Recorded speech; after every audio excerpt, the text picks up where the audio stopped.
Alors, on va reprendre un peu ce que j'ai dit, et surtout, nous allons réfléchir à l'héritage de cette pensée de l'être par rapport à ce que dit Heidegger de l'oubli de l'être. Je vais commencer par retenir de ce que nous avons dit, à savoir la distinction qu'il y a entre l'être même subsistant par soi, laissé ipsum per se subsistens, qui est un acte pur d'être simple, qui ne se distingue pas de son essence, puisque ce qui détermine cet être, c'est l'être lui-même. Il est déterminé par rien d'autre que l'être. Cet être simple se distingue de l'être de l'étant fini, de l'ens finitum, qui lui est composé. Il est composé d'un acte d'être sans lequel il ne serait pas, et d'une essence sans laquelle il ne serait pas ce qu'il est. L'acte d'être et l'essence constituent l'étant concret, réel, qui de ce fait se distingue de l'essai simple et unique qui n'est déterminé par rien d'autre que l'être. Il est un acte pur d'être. Alors nous allons réfléchir à partir de cet acquis sur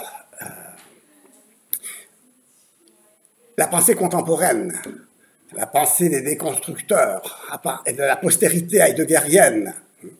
Et je partirai de l'œuvre de Jean-François Mattei, qui est notre ami, vous le savez, dont la chaire Jean-François Mattei siège au centre universitaire méditerranéen. Et l'œuvre de Jean-François Mattei, L'homme dévasté, œuvre posthume, dans cette œuvre, il désigne les philosophes de la déconstruction, à savoir Gilles Deleuze, Jacques Derrida et Michel Foucault, comme les grandes figures de la barbarie, je cite. Ce que Pierre Magnard nomme à son tour les cavaliers noirs de l'Apocalypse. Il voit en eux les déconstructeurs du sens, de la transcendance, de l'humanisme, des racines chrétiennes de l'Occident. Le diagnostic est donc sévère et sans appel.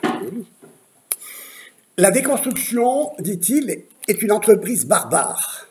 Ce que j'appelle, je cite, du nom de barbarie, c'est la dissolution de l'homme dans cette logique dévastatrice. Il s'agit donc d'une dévastation métaphysique. Elle réside dans le projet d'éliminer le sujet autonome considéré comme une illusion pour laisser place à un individu anonyme privé de centre de gravité. Et cette dernière précision est importante, on le verra. Donc Jean-François Mattei oppose à la déconstruction le sujet autonome, comme il dit, en pensant au sujet cartésien.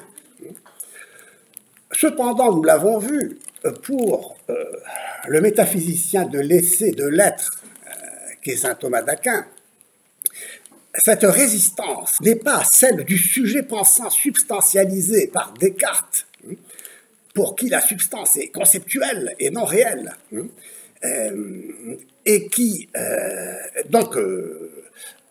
chez saint Thomas, la résistance est la résistance de l'acte d'être, qui, dans chaque étant, constitue le fond sur lequel il repose. Sub stare, c'est ce qui se tient dessous. Je cite Thomas d'Aquin, l'être est ce qu'il y a de plus intime et de plus profond en tout ce qui est. Bon, je vous épargne le latin pour aller plus vite, mais vous trouverez ça dans le texte que je vous enverrai.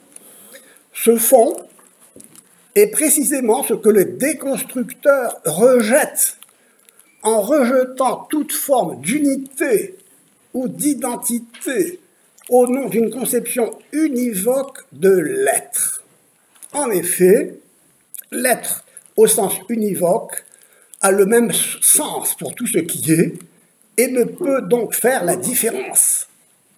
Tout ce qui advient, dès lors, advient en dehors de l'être et s'abîme dans un fond sans fond. Ou, dit Gilles Deleuze, créateur de concepts, s'effondre. Et s'effondre en sombrant dans le sans fond, dans la multiplicité, c'est-à-dire dans une division sans limite, puisqu'on rejette l'unité. Si nous considérons donc la métaphysique thomasienne de l'esse ipsum comme un acquis définitif, important, nous verrons que cette thèse se confirme contre toute attente, et comme une sorte de preuve par l'absurde, par l'œuvre déconstructrice de cette métaphysique qui s'est imposée au XXe siècle, dominée par l'héritage heideggerien de l'oubli de l'être, de la Seinsvergessenheit.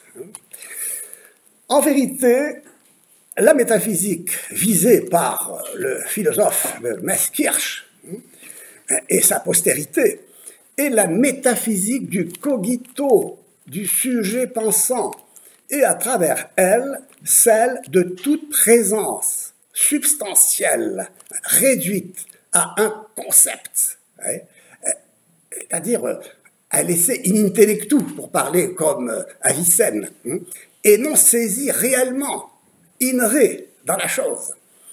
Tel est le sens de la différence ontologique entre l'être et les temps, c'est-à-dire entre l'être et les temps réduit à sa représentation ou à son essence par la métaphysique du sujet. On est donc en droit de s'interroger sur la validité de ce rejet de la métaphysique du sujet fondé sur l'oubli de l'être tel que l'entend Heidegger, dans la mesure où cet oubli dénonce précisément la réduction de l'être à sa représentation conceptuelle. N'oubliez pas le Magritte, qui est toujours pour nous une illustration parlante, ceci n'est pas une pipe. Dans cette optique, l'essence, c'est-à-dire ce qui permet de définir un objet en le représentant, se présente comme le trait exclusif de l'étant. L'être ici est le grand absent. Il est étranger à l'essence, ainsi qu'à tout ce qui est en relation avec ce qui est perçu, avec la vue, avec la pensée, avec le langage, tout ce qui, dans le fond, est déterminé par une pensée qui représente la réalité en la déterminant. Ce par quoi l'étant se montre se réduit, dans ce cas, à ce que l'on en dit, à la définition que l'on en donne, c'est-à-dire à ce qui se présente à la conscience et le détermine comme tel. Or, pour Heidegger, qui s'oppose à Husserl, l'étant se présente à partir de lui-même, indépendamment de toute essence et de toute conscience à laquelle cette être pourrait se présenter. Ce qu'il appelle l'ontologie phénoménologique s'arrête à ce qui se présente en tant que cela se présente et s'interroge sur la nature de la présence, la Wesenheit. D'où cela se présente-t-il? Certainement de ce qui rend présent, comme l'indique le verbe allemand Wesen, qui a donné la Wesenheit, la présence. Dans Sein und Zeit, au paragraphe 29, le Dasein est précisément défini comme ce qui se présente. Das Wesen des Daseins liegt in Existenz. Traduit et mal traduit, et nécessairement mal traduit, faute d'un mot équivalent, par l'essence. Wesen est traduit par l'essence. L'essence du Dasein réside dans l'existence. Être pour le Dasein consiste à se rendre présent et non à s'enfermer, sans s'enfermer dans la représentation, sans être fixé dans la définition reposant sur une essence. Être pour le Dasein consiste à se rendre présent, à se trouver là, à exister, et au sens étymologique du terme, qui signifie se trouver, se situer hors d'eux, sorti donc d'une bouche d'ombre, jeté dehors. La postérité heideggerienne, de Sartre à Deleuze, en a tiré les conséquences en décrivant ce qui se présente comme un exister, c'est-à-dire une sortie hors de soi, en dehors de toute détermination, de toute définition figée par une essence. Pour Sartre, l'existence précède l'essence, c'est ce que ça veut dire. Ainsi, l'existence, suspendue dans le vide et sans signification, est à la merci des circonstances historiques toujours changeantes, ce que va développer par exemple Michel Foucault, en dénonçant le pouvoir des institutions qui imposent une détermination. Alors la métaphysique de l'étant réduit à un sujet qui le pense, c'est-à-dire donc la métaphysique du sujet, la métaphysique moderne du cogito, doit être dépassée, dit Heidegger. Et il écrit ceci, qui est assez suggestif: « Il faut que d'abord éclate la détresse, où ce n'est plus comme toujours l'étant seul, mais pour une fois l'être lui-même qui mérite d'être visé par nos questions. » C'est-à-dire que l'étant, la détresse, jeter l'étant dans la détresse, dans l'angoisse, c'est le mettre face à son néant. Nous le verrons. L'être, Sein, qui doit être visé ici, n'est pas l'étant, Seiendes, mais ce qui rend présent l'étant. Le Sein heideggerien, comme on le voit, d'après ce que nous avons étudié jusqu'à présent, n'est pas l'essai thomasien. Et la comparaison sera intéressante. Pour l'Aquinat, qu'on appelle Thomas d'Aquin, l'essai est ce qui fonde l'étant et unifie tout ce qu'il est. L'être est ce qu'il y a de plus intime et de plus profond en tout ce qui est. Nous l'avons vu. Le métaphysicien de l'essai va encore plus loin et distingue l'être dont toute la détermination est d'être, l'esse ipsum per se subsistens, dont l'essence est d'être, donc qui ne se distingue pas de son essence, et l'étant fini, l'être de l'étant fini, l'ens finitum, dont l'être est déterminé par autre chose que l'être, à savoir l'essence. L'être se dit donc diversement d'un être simple et d'un être composé. Ce dernier, l'étant, est constitué d'un acte d'être, sans lequel il ne serait pas, et d'une essence qui le détermine, sans laquelle il ne serait pas ce qu'il est.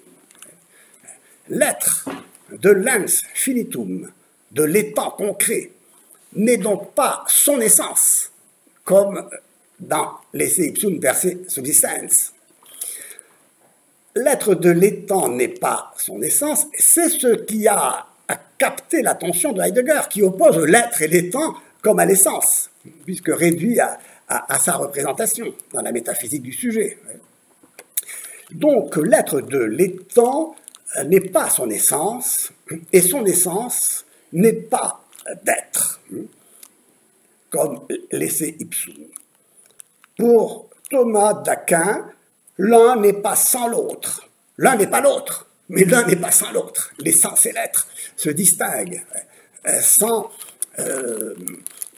se séparer, a-t-on dit. Ils s'unissent sans se confondre. S'ils s'identifient dans l'esse ipsum per se subsistens, ils sont distincts et indissociables, donc dans l'étant concret, réel. Raison pour laquelle il faut mieux parler d'ailleurs de composition que de distinction. On a parfois parlé de distinction réelle entre l'être et l'essence au constitutif de l'étant concret, distinction posée par Avicenne, le premier. Et nous avons vu, nous reviendrons là-dessus, que Thomas d'Aquin hérite d'Avicenne sur ce plan, mais nous verrons aussi comment il enrichit cette philosophie de la distinction entre l'être et l'essence en la comprenant comme une composition, plus précisément. Donc pour Heidegger, le Sein est étranger à toute essence. Il est pure indétermination, par conséquent, puisque l'étant, c'est ce qui est déterminé, et s'apparente à une force expulsive de tout ce qui pourrait le déterminer. Il est ce qui rend présent. Et par conséquent, il est absent de ce point de vue-là. C'est un fond sans fond, un Abgrund, d'où se détache, en se déterminant ce qui apparaît à partir de lui-même. Vous savez que le phénomène, c'est ce qui apparaît à partir de lui-même, pour la phénoménologie en général même. L'étant réduit donc à son apparition, l'être là, le Dasein, est comme expulsé par cette force déconstructrice, précisément, de tout ce qui est déterminé. Cette force est originaire, pour ainsi dire, et rejette tout ce qui est déterminable, c'est-à-dire possible. Elle est l'œuvre de la pure et nue indétermination, telle l'apeiron, l'illimité et l'indéterminé d'Anaximandre, qui, vous le savez, a arrêté l'attention de Heidegger. Son étude sur Anaximandre, que nous avons étudiée, étude sur laquelle nous reviendrons. L'indéterminé a fasciné et façonné l'intelligence grecque, qui a culminé avec l'un platonico-plotinien, dressé au-delà de toute détermination qui pourrait en altérer l'unité inviolable. Pour l'un, toute détermination, en effet, est une négation. Telle est la leçon contenue dans la première hypothèse du Parménide de Platon,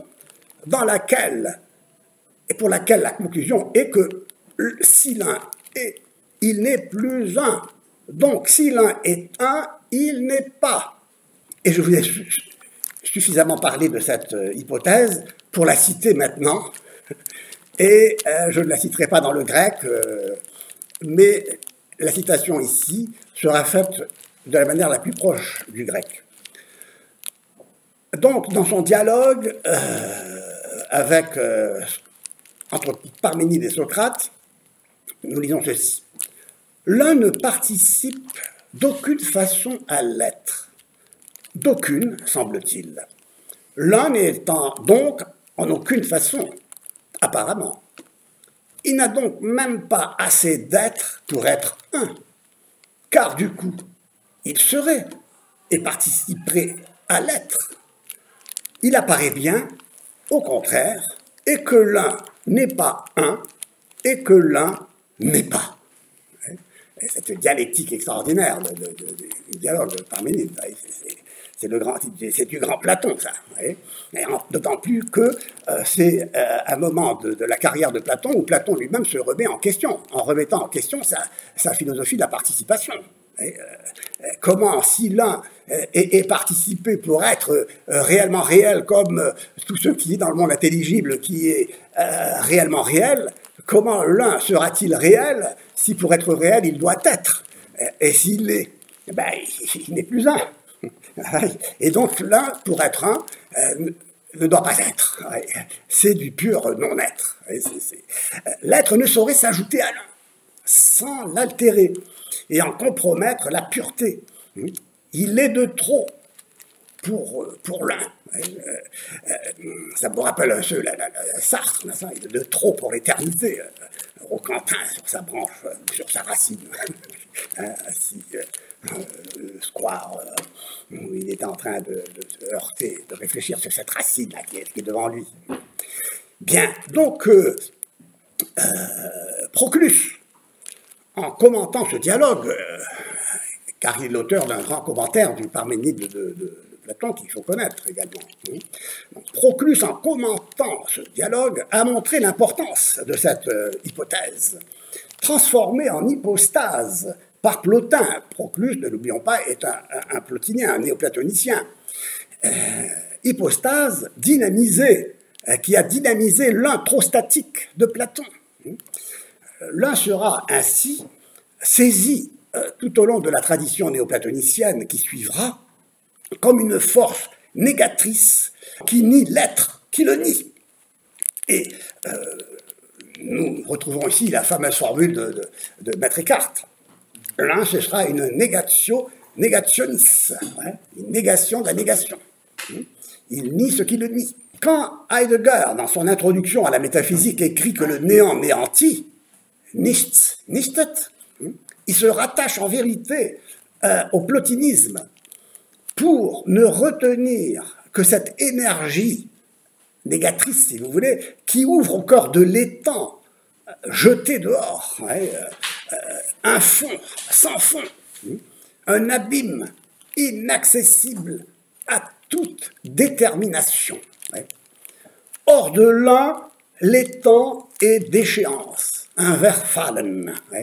Il existe en chute libre, en se dégradant dans la multiplicité obscure du non-un.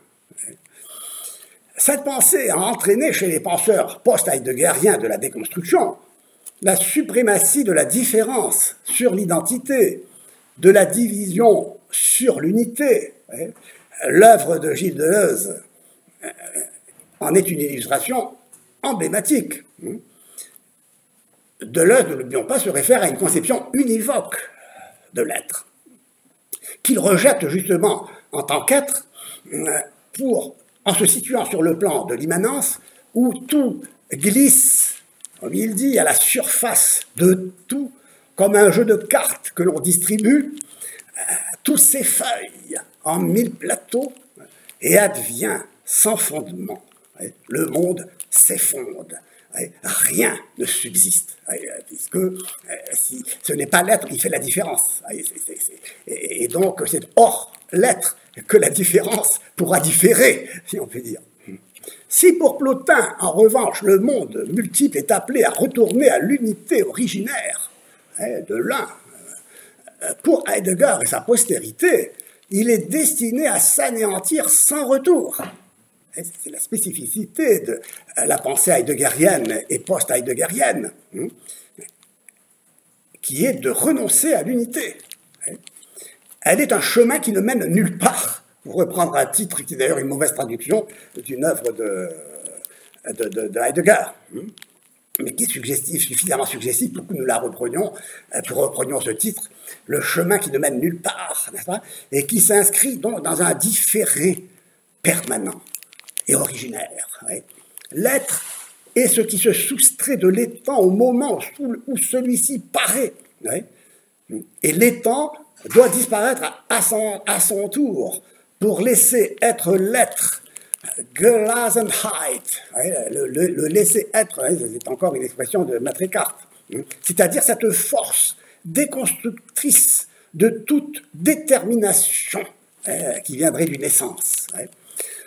Apparition, donc, et disparition, ou dévoilement et voilement dans le langage ésotérique de Heidegger, c'est-à-dire codifié. Il faut savoir qu'Heidegger pense par métaphore.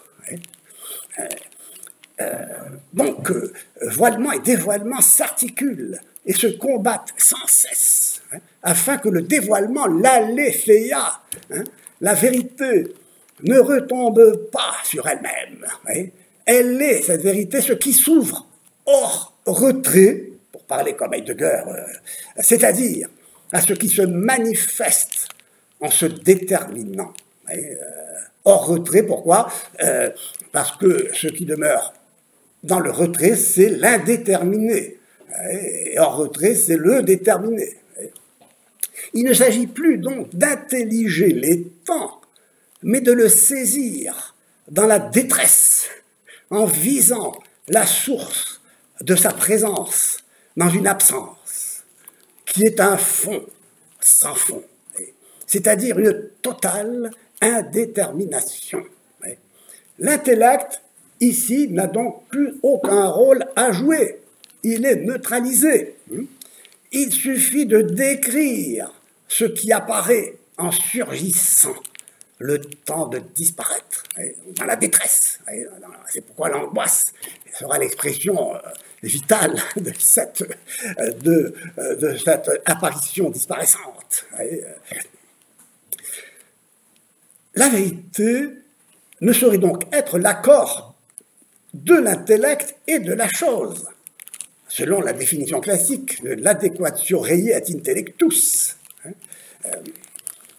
Au sens d'ailleurs où l'entend Heidegger, la vérité ne saurait être l'accord de l'intellect avec la réalité, mais l'accord formel, une homoiosis et une exactitude, une orthothèse entre un sujet et son objet.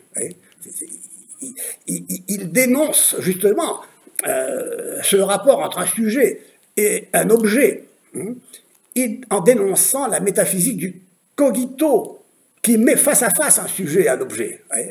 Ces résultats, voyez-vous, que l'on pourrait appeler de désastreux, auraient pu être évités si la doctrine de l'essai, percé, subsistence, et de la convertibilité de l'être et de l'un, de l'essai et de l'unum, avait été retenue, de telle sorte que l'un ne serait pas cette unité abstraite, cette indivisibilité en soi, qui ne serait pas l'indivisibilité de l'être même, qui résiste à la division en tant qu'être, justement, et qui est ce qui offre un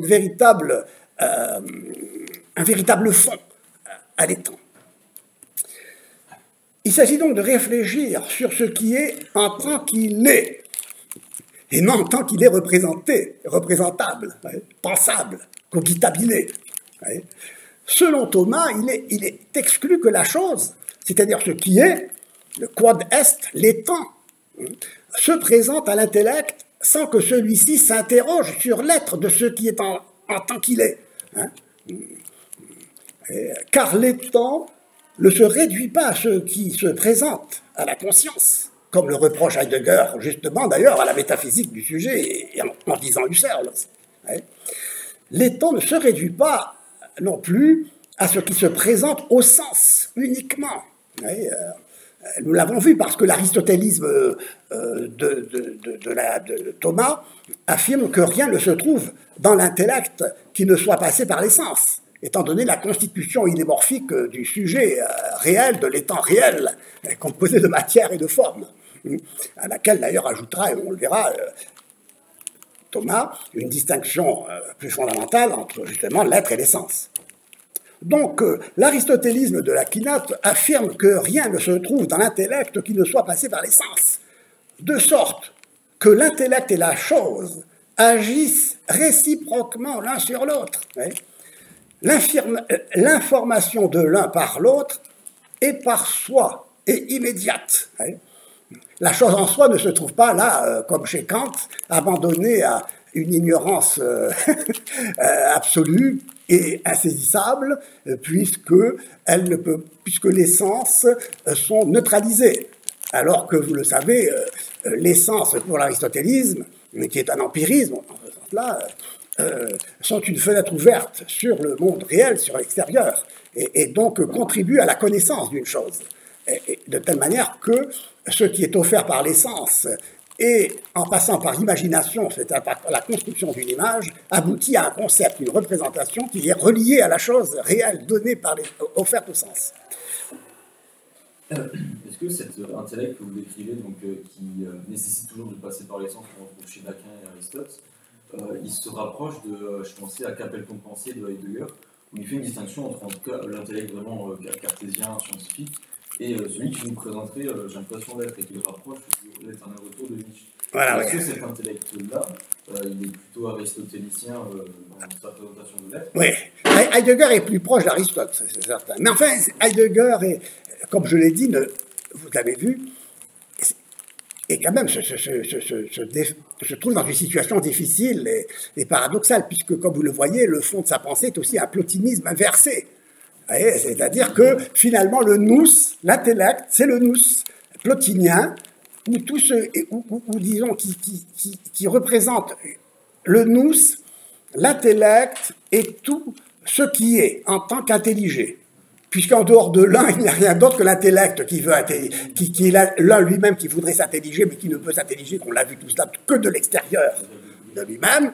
Et justement, cet intellect, Avicenne nous l'a montré, plongeant dans le monde du non-un, il est dans le monde du multiple, l'intellect lui-même se multiplie, il y a une dizaine d'intellects, ça aboutit à l'intellect agent, forme des formes, qui distribue ces formes finalement dans le monde matériel pour informer ce monde, qui apparaît comme l'ultime étape d'une descente hors de l'un dans la matière qui sera informée. Alors que pour Heidegger, justement, cette matière cesse d'être informée, si on veut parler en termes d'une manière plotinienne, cette matière reste sans forme, non informée, jetée hors d'elle-même, dans une existence qui la sort hors de toute intelligibilité possible. Mais attention, ici, voyez-vous, on retrouve un peu dans le fond aussi, vous savez, Heidegger vous avez vu, il a étudié Kant, Hegel, et l'idéalisme allemand. Vous savez, l'idéalisme allemand, comment se distingue-t-il de l'idéalisme allemand? C'est que l'idéalisme allemand réagit à Kant, pour lequel la chose en soi est inconnaissable. Fichte, Schelling et Hegel vont réagir en disant non, la chose en soi n'est pas inconnaissable, elle est connaissable par elle-même. Seulement, la chose en soi, c'est le moi, c'est la nature pour Schelling, le moi pour Fichte, et l'esprit absolu, enfin, pour Hegel, l'idéalisme absolu de Hegel, qui fait que, n'est-ce pas, il y a un retour qui aboutit à cette identité absolue de l'esprit avec lui-même, qui avait commencé par une négation de lui-même, qui finit par l'affirmation de soi. Alors que pour Heidegger, désormais, il n'y a pas ce retour.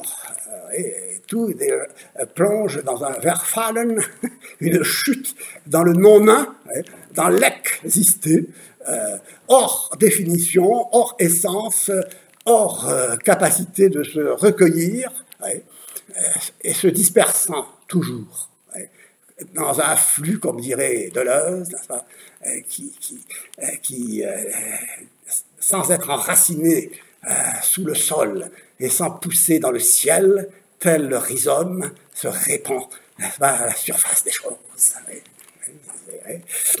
Bien, donc alors, la forme intelligée pour Thomas d'Aquin, l'aspect quies intelligibilis, l'aspect quies vient de l'aspect, la chose se présente. La forme intelligée correspond à la chose intelligée. Forma intellectus res intellecta, lit-on dans son œuvre importante, le De Potentia, sur la puissance.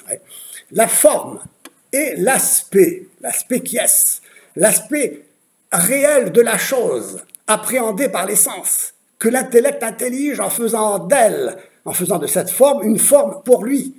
Autrement dit, vous le savez, donc pour l'idémorphisme aristotélicien, la forme est inhérente à la substance. Elle est constitutive avec la matière de la substance. Donc la forme n'est pas l'œuvre de l'intellect, comme justement chez Scott et comme chez Kant, et comme la modernité finalement, le sujet qui produit, n'est-ce pas, la représentation. Donc, non, ici, la forme est vraiment tirée de la chose par abstraction, finalement, mais elle demeure dans la chose, et elle se retrouve in intellectu, mais en réalité, elle est dans la chose, in re.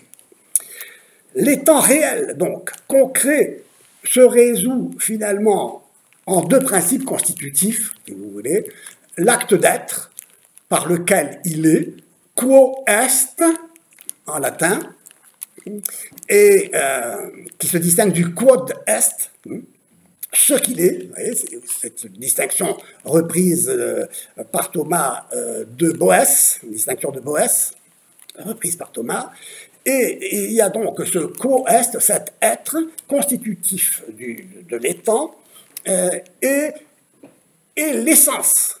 Donc il y a deux principes constitutifs, l'être qui fait que l'étant est soi, disons, et l'essence qui fait que l'étant soit ce qu'il est. Mais nous allons avoir ici une distinction à faire très subtile, mais enfin très profonde et très importante, à savoir que puisque nous disons que l'essence n'est pas l'être, l'être n'est pas l'essence, bien que l'un soit sans l'autre, sans se confondre, en se distinguant, cependant, si on dit que l'essence n'est pas l'être, il faudrait conclure que l'essence est un non-être. Comment se fait-il que le non-être puisse composer avec l'être et constituer un étant concret réel? Eh bien, il faut distinguer ici le non-être avec le non-étant. Car en effet, l'essence fait partie de l'étant. Elle est constitutive avec l'être de l'étant. L'essence n'est pas un non-étant. Quand on dit qu'elle est un non-être, à vrai dire, ce qu'il faut, c'est comprendre qu'elle n'est pas un non-étant. C'est-à-dire qu'elle fait partie de l'étant. Elle n'est pas un non-être qui serait comme constitutif de l'étant concret. Non, vous savez, ça c'est un grand problème de l'histoire de la philosophie. Le statut de l'essence. Si on ne comprend pas ce statut de l'essence comme composant avec un acte d'être, un étant concret réel, on est obligé de considérer l'essence à part l'acte d'être, et donc la confondre avec l'étant. C'est l'erreur justement que dénonce Heidegger, à juste titre, l'étant réduit à son essence. Alors qu'il s'agit de comprendre que l'étant réel et concret ne se réduit pas à son essence, il est composé d'un acte d'être grâce auquel cette essence constitue indissociable de cet acte d'être un étant réel concret. Bon, ceci dit, ici, il faudra bien réfléchir et approfondir. C'est sur ça que porte la querelle entre Scott et Henri de Gand. Alors, oui, très bien vu. Alors, en effet, bon, alors là, c'est une querelle encore plus subtile. Bon, là, on en a parlé, on y reviendra. D'ailleurs, je crois que ça fera partie du prochain cours, ça. Alors, donc, vous voyez, l'être actu, l'acte d'être, n'est-ce pas, c'est ce qui actue l'essence qui détermine l'étant. L'essence, en effet, sans l'être n'est pas. L'essence sans l'être n'est pas. En effet, c'est pourquoi Avicenne, d'ailleurs, était obligé de conclure que l'existence, que l'être, s'ajoutait de l'extérieur à l'essence pour constituer l'étant concret. Et saint Thomas, qui est allé plus loin, a compris qu'il ne s'agissait pas d'ajouter de l'extérieur l'acte d'être pour constituer cet étant, mais il fallait que cet acte d'être compose avec l'essence de l'intérieur de l'étant concret lui-même. Donc l'être ne lui tombe pas dessus comme ça de l'extérieur, même si, attention, les deux, Thomas et Avicenne, se rejoignent en ceci que ce que voulait soutenir Avicenne comme Thomas, c'est la création de l'être, puisque créer, c'est causer l'être. C'est causer l'être. Donc c'est pourquoi Thomas d'Aquin avait une grande admiration pour Avicenne. Alors, donc de même que l'étant ne se réduit pas à son essence, il ne se réduit pas à son acte d'être. Il est composé, et c'est bien en ce sens qu'il se distingue de laisser percer subsistence. Et c'est ce qui va permettre d'expliquer justement que s'il est, à partir du moment où l'essence ne peut pas lui donner l'être, puisqu'elle n'est pas l'être, où l'acte d'être n'est pas ce qui peut se donner lui-même, parce que l'acte d'être qui ne se donne pas à lui-même est déjà laissé percer subsistance, qui n'a pas à se donner. S'il donne quelque chose, c'est donner autre chose que lui-même, on y reviendra. Donc l'étant est bien composé, et l'étant concret et réel ne se divise pas donc en deux étangs, pour ainsi dire, en deux choses, comme l'avait interprété Gilles de Rome, qui avait conçu que la distinction entre l'acte d'être et l'essence était une distinction entre deux choses, entre deux réalités distinctes et opposées. Donc justement, c'est une composition. Et l'étant concret et réel ne se divise pas donc en un acte d'être d'un côté et en une essence de l'autre.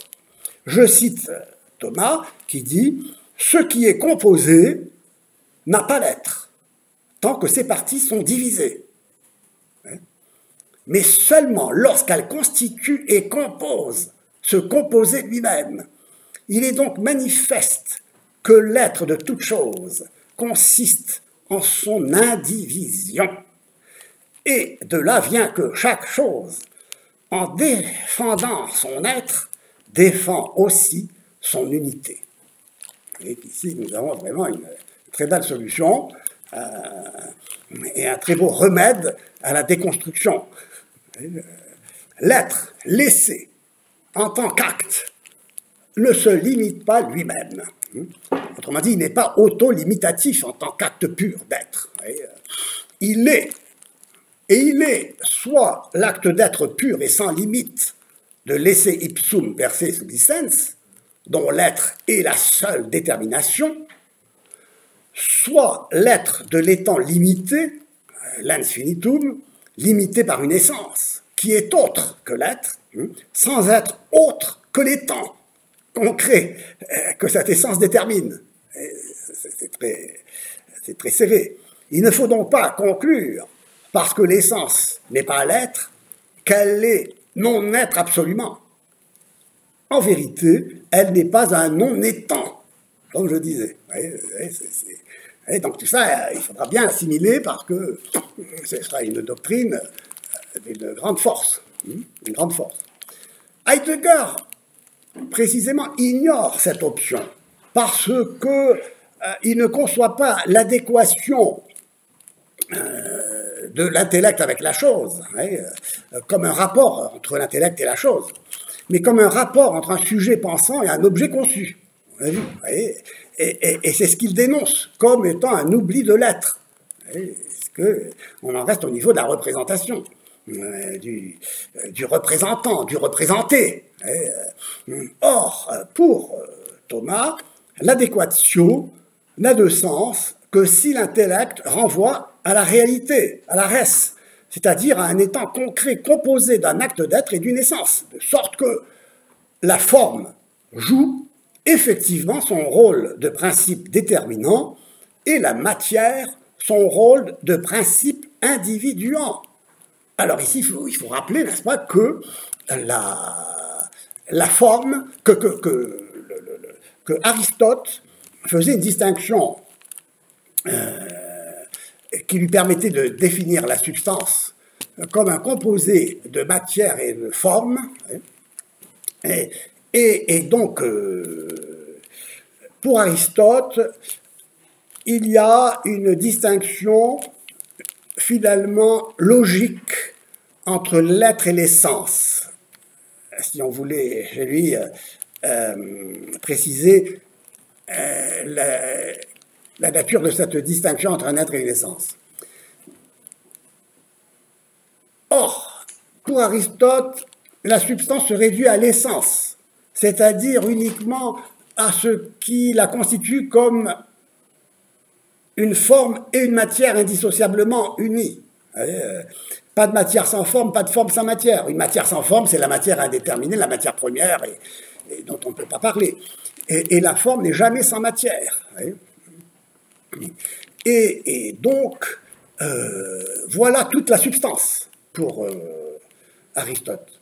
Alors que saint Thomas va ajouter une autre distinction, à savoir que l'essence qu'est pour Aristote la substance, c'est-à-dire le composé de matière et de forme, se distingue de l'être, donc de la substance et cette essence composée donc de matière et de forme, mais elle est aussi l'être sans lequel cette substance ne serait pas, se réduirait uniquement à être une essence composée de matière et de forme. Non. L'essence, à elle seule, ne constitue pas un étant réel complet, puisque seul l'acte d'être permet à un étant déterminé d'être réellement. Bon, là, il faudra bien étudier tout cela. Je vous renvoie pour cela à la grande œuvre d'Étienne Gilson, L'être et l'essence. Au moins, disons, même si il faudra aussi compléter la bibliographie dans ce domaine. Donc, pour la cunette, à l'inverse de Heidegger, l'adéquatio n'a de sens que si l'intellect renvoie à la réalité, c'est-à-dire à un étant concret composé d'un acte d'être et d'une essence. De sorte que la forme donc, joue bien effectivement ce rôle déterminant, et la matière son rôle, le principe individuant, puisque la matéria est ce qui vient déterminer sensiblement, corporellement même, et distinguer un corps d'un autre. D'ailleurs, c'est ce qui permet d'ailleurs ici de voir dans quelle mesure la théorie du genre, ou dite théorie du genre, ne repose pas sur une erreur qui consisterait à oublier que la matière composant l'étant concret est ce qui, justement, en dernier lieu, distingue ultimement un corps d'un autre. Un corps d'un autre. C'est pourquoi donc la différence sexuelle, finalement, est imposée par la matière elle-même, et non par la forme. Et non par la forme. C'est-à-dire que la théorie du genre ne se réduit pas, comme les théoriciens du genre le défendent et le soutiennent, à une philosophie de la culture. Tout dépend de la culture, et tout se ramène finalement à un nominalisme, où je décide d'être ce que je suis en déterminant mon appartenance à tel ou tel sexe. En tout cas, bon, ceci c'est la parenthèse ici se ferme, et donc il faut donc bien retenir toute cette composition de l'étang, voyez-vous, réel et concret. Alors, l'acte d'être, l'actus essendi, se présente comme le principe fondateur et unificateur de tout ce qu'est l'étang, en tant qu'il est, et ce qu'il est. Et ainsi, le problème de la connaissance peut être envisagé en recourant au jugement de l'intellect en rapport avec l'être de l'étang, un jugement d'existence, qui donne à connaître l'étang comme ce qu'il est. Pour Heidegger, en revanche, la connaissance culmine sur un non-savoir, qui résulte du dépouillement de toute détermination. Il n'y a plus de distinction entre un sujet et un prédicat, c'est-à-dire une détermination. Il méconnaît, à vrai dire, l'actus essendi, que l'étang, en se recueillant, peut saisir en son fond comme ce qui l'unifie et le fonde, et non pas les fonde. L'étang heideggerien, lui, est sans fond. Il est soumis à une force dont j'ai parlé, qui l'arrache à lui-même, le fait sortir de soi et exister sans fondement et sans essence, au profit de l'indéterminé. Donc l'étang heideggerien est sans fond. Il est soumis à cette force qui l'arrache à lui-même, c'est-à-dire à toute forme de détermination, qui le fait sortir de soi, exister, sans fondement et sans essence. Donc au profit de l'indéterminé, on pourrait dire de l'apeiron, pour parler comme Anaximandre, qui est cher à Heidegger. Car on l'a dit, alors que l'absence de détermination est pour l'énologie néoplatonicienne, pour les métaphysiques de l'un, un principe, elle est un terme pour la pensée heideggerienne, qui est un plotinisme inversé.